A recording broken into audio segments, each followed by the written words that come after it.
Hello everyone, this is Daz, and it's hard to believe we're at the last Friday of the year, as well as the last Friday of the month, and I want to share with you the top 5 craziest stories of December of 2018. Number 5 is a Paranormal Activity, spooks police interrogating mystic accused of hundreds of sexual assaults. The Brazilian medium accused of sexually assaulting over 300 women may or may not have had something to do with some of the very unusual and spooky activity during his police interrogation.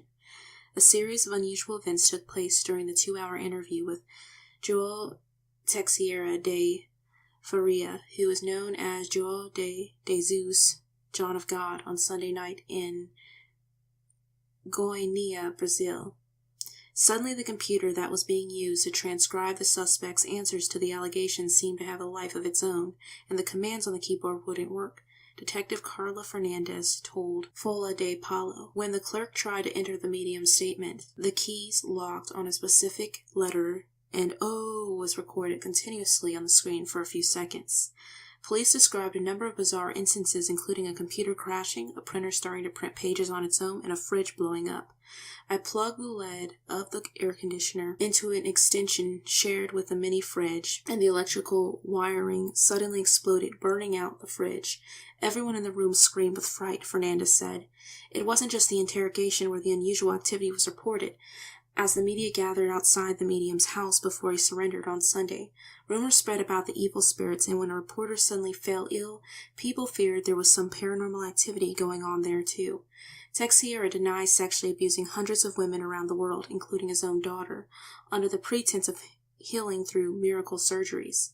He was once interviewed by Oprah and says he once treated President Bill Clinton. So I just found that story very odd, and I have no doubt that there aren't unclean spirits in this man's life and possibly in his home or dwelling, because we know we wrestle not against flesh and blood, and to drive someone to do such a thing. Number 4, man is freed after 2 days stuck in empty restaurant's grease vent.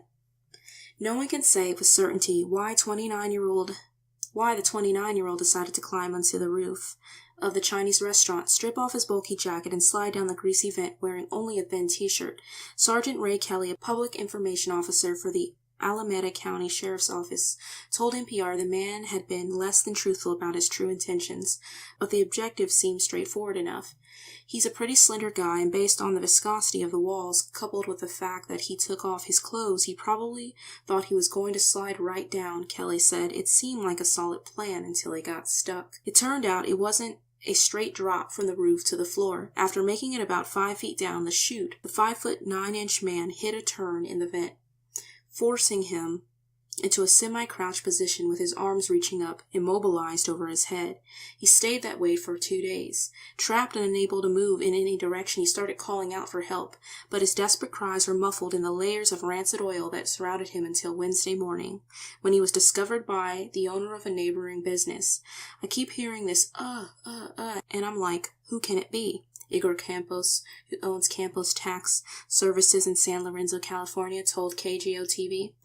Campos explained that the unrelenting noise finally piqued his curiosity, and he set out to find out the source. Kelly told NPR that Campos eventually walked around to the back side of the low-slung building until he was near the shuttered Chinese restaurant, and that's when he figured out that there was a man trapped inside the ventilation shaft through the roof. As Campos called 911, he tried to find out the identity of the man in the vent.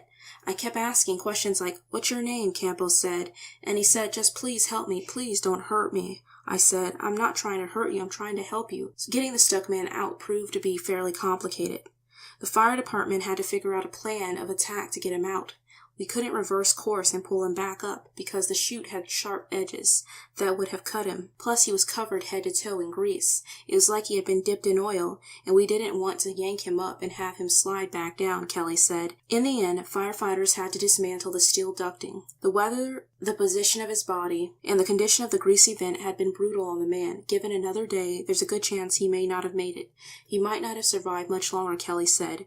When the firefighters pulled him out, the man was dehydrated, exhausted, cold, and confused. Also because his arms had been forced over his head, and he was in a squat for such a long time his limbs had gone numb. He was transferred into a local hospital as quickly as they could load him into the ambulance. As of Thursday, Kelly said the man is expected to make a full recovery. He's all cleaned up and rehydrated, said Kelly, noting that it must have taken hours to rid the man of the horrible smell. As for the criminal charges, there aren't any for now.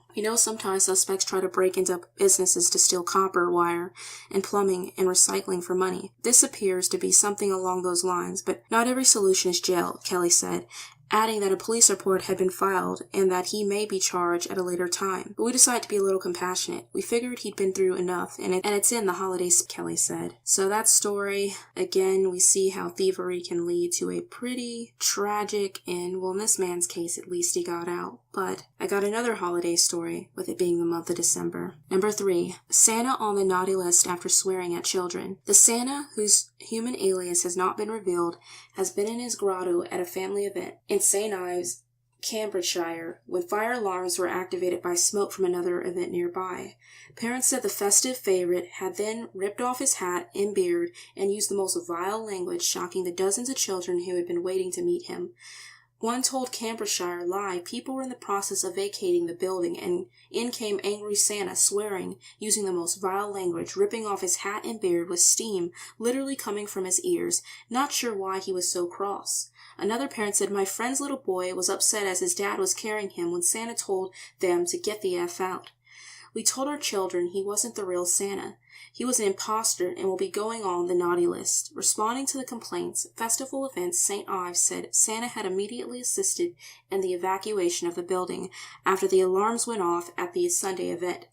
Fest wished to apologize for one offense or distress caused to parents and the children by the attempts to ensure all visitors and staff had exited the building and were safe. Well, so much for those kids having a holiday special. Number 2, Russia's state-of-the-art robot exposed as a man in costume. The Rosia 24 News Channel broadcast footage of what is presented as Boris the dancing singing robot at a technology forum for school pupils. But viewers and other journalists spotted some human-like movements and other discrepancies and discovered Boris was in fact a human wearing a robot costume sold by a Russian company. As the machine danced on stage, a presenter had said at the forum, "There's the opportunity to see the state-of-the-art robots." Boris, the robot, had already learned to dance, and not badly at that. In the report, the robot also appeared to speak in a metallic voice as lights flashed on its face, in different colors saying, "I'm good at maths, but now I want to study art and musical composition." But images shared online from backstage at the events clearly showed a human inside a robot outfit, through a gap between a bodysuit and a headpiece. Bloggers found the Robot Show website where the suit identical to the one shown in the news clip can be purchased. After the clip went viral, Rosia 24 broadcast an interview with the journalist who made the original report. "I was absolutely sure everyone would realize it was a costume like Santa Claus. That was a project created for children," he said. And my thing is, I wonder if they thought that people would actually figure that out, or if they'd get away with it. And, they had to backtrack and act like it wasn't some kind of attempt to mislead people. But I just found the story quite hilarious. And number 1, frozen excrement dropped from plane crashes through house roof. A Canadian woman has claimed a frozen lump of excrement from a plane passing overhead ripped through the roof of her mother's house. Stephanie Moore said she was woken up by a crashing sound and saw a huge hole in the ceiling in the hallway, less than 15 feet from where she was sleeping. The 36-year-old teacher had been staying with her mother overnight after returning from a trip to Cuba.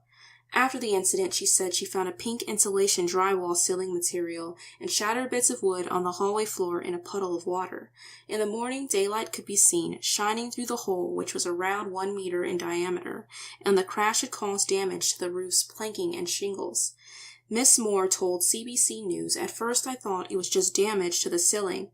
I couldn't tell it went right through the roof when I first saw it." She said both the insurance appraiser and the roof repairman who visited the next day said it was the strangest thing they had ever seen. The roofer who inspected the damage said there was no rotting wood in the roof, and before the incident the outer shell of the house was solid. They did not find any evidence that a tree or branch caused the damage, and there was no ice or snow on the roof when it happened.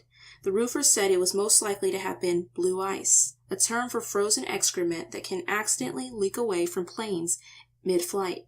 named for the color of disinfectant used by sewage systems in commercial planes. Blue ice has been known to hit homes and melt on impact, leaving little evidence behind. The only other thing that could cause that sort of damage would be a smaller meteor strike, but that would leave a rock or mineral in the debris. A spokeswoman for Transport Canada said they were looking into the claim. She said the department takes all reports of possible debris coming from aircraft very seriously. Every reported incident is investigated by Transport Canada officials. Canadian aviation regulations forbid creating a hazard by dropping waste mid-flight, she added. So that was just kind of nasty. And that is number 1 of all of the stories. And I never thought about how blue ice, as I now learned, or excrement could cause that sort of damage on a home. Hopefully that never happens to anyone listening to this. And I hope that you guys enjoyed the top 5 stories of the month of December, as well as the ending of 2018. I hope that next time I speak to everyone, that you all have a wonderful week and a good rest of 2018. I'll talk to you in 2019. Take care and God bless.